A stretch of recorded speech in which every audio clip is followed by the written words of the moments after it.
matanga. Guys, go to the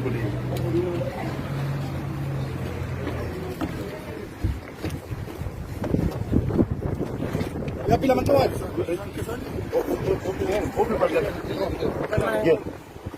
Ya pila kom.